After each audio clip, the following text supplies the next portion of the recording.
L'exposition du réel en BD, c'est une expo qui essaye de faire un tour d'horizon de tout le genre de la BD reportage, ou plus précisément de la BD de témoignage. Donc, la notion centrale de l'exposition, on a choisi le témoignage, donc quelqu'un qui parle de quelque chose qu'il a vu, qu'il a entendu, qu'il sait, par la bande dessinée. On traverse le temps où on parle vraiment de l'ancrage progressif de la bande dessinée dans le réel. On commence avec la bande dessinée underground, les premiers exemples, donc Will Eisner, Un pacte avec Dieu, qui va récolter des histoires de famille dans le Bronx, jusqu'à vraiment des exemples plus récents de nos jours, comme Persepolis ou comme les travaux de Guy Delisle. La bande dessinée du réel regroupe énormément de sous-genres finalement, que ce soit le reportage, le documentaire, le récit de voyage, le récit de témoignage, et puis on le voit dans l'exposition, il y a tout ce que la bande dessinée a pu explorer finalement depuis une vingtaine d'années, c'est-à-dire là où au départ il y avait ces grands dessinateurs, reporters qui allaient sur le terrain comme Joe Sacco, comme Étienne Davodo, comme Emmanuel Lepage, et qui vont quelque part et qui ramènent un récit qui témoigne d'une réalité. Ces bandes dessinées ont amené des acteurs de la société civile, on va dire des sachants, qui soient journalistes, historiens, scientifiques, etc., qui eux reviennent avec des problématiques, des sujets sociétaux et qui souhaitent utiliser la bande dessinée pour transmettre un savoir d'une réalité, d'un quotidien. Et donc on peut se retrouver à discuter avec des gens d'associations qui vont parler de la situation des migrants, effectivement un historien qui va raconter ce que c'est le quotidien des relations internationales entre les États-Unis et le Moyen-Orient. Et en fait, tout cela crée une nébuleuse en fait, de récits que la bande dessinée explore. Inking, ça veut dire le lien par l'encre. C'est une structure qui est née il y a 8 ans en Amazonie, suite à une rencontre sur le terrain avec les populations maronites qui se sont aperçues qu'au fait, elles ne comprenaient rien au support de communication préparé par l'OMS. Et donc le Inkling, c'est une association composée d'auteurs de BD, de chargés de projet et d'éditeurs qui va consister à faire de la communication sur mesure. Le constat, c'est de dire une image vaut 1000 mots, certes, mais une image n'est pas universelle. Et comment est-ce qu'on choisit la bonne pour pouvoir convaincre, faire agir et transmettre des connaissances à notre public cible? Les projets sont partout dans le monde. Les projets sont sur 5 thématiques principales. La première, c'est promouvoir la santé mentale. La deuxième, c'est défendre le droit des femmes.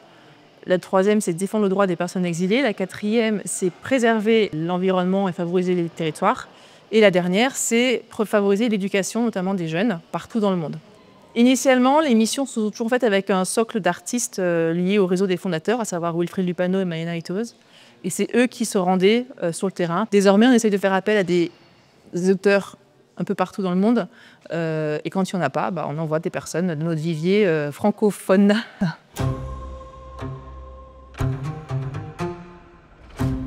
C'est une des choses peut-être que la bande dessinée apporte par rapport à une vision journalistique ou de témoignage ou de documentaire. C'est le fait d'assumer cette subjectivité parce qu'il y a le rapport entre le texte et l'image qui apporte un petit éclairage différent et en même temps qui rend des questions parfois hyper compliquées beaucoup plus accessibles pour pas mal de gens. La bande dessinée s'est révélée très vertueuse pour ce type de témoignage de la réalité, finalement, parce qu'elle est, très peu intrusif. Qu'est-ce qu'il y a de plus universel que le dessin pour créer un lien avec ces gens? Et donc, cette intimité qui se crée souvent avec un auteur de bande dessinée ou une autrice et les gens qui témoignent, eh bien, se retrouve quelque part dans ces récits dessinés.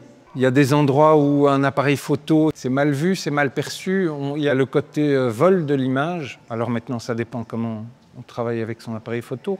Mais un dessin, on ne peut pas voler une image, c'est pas possible. Il faut la complicité du sujet qui est dessiné, c'est indispensable.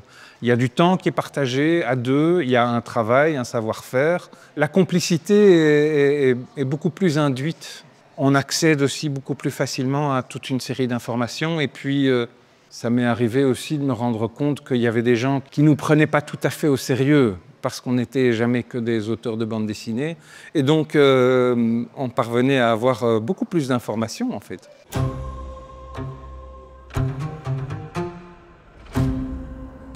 C'est une vulgarisation du savoir aussi qui peut passer à travers l'image et qui est assez formidable pour ça. On a vu, nous, on touche vraiment une nouvelle catégorie de lecteurs ou de lectrices de bande dessinée qui parfois soit en lisaient plus, soit en lisaient pas du tout et qui se sont dit ah bon mais ça peut se faire en bande dessinée aujourd'hui. Et chaque exemple, chaque succès nous ouvre un nouveau public. On peut revisiter l'histoire, on peut parler de conflits et de migration, on peut parler de santé mentale. Donc c'est vraiment très très vaste comme champ et c'est ça qu'on a voulu transmettre par l'exposition. Que la bande dessinée ancrée dans le réel, ça peut prendre différentes formes. Ça essaye de couvrir vraiment tout ce qui se passe dans notre monde aujourd'hui.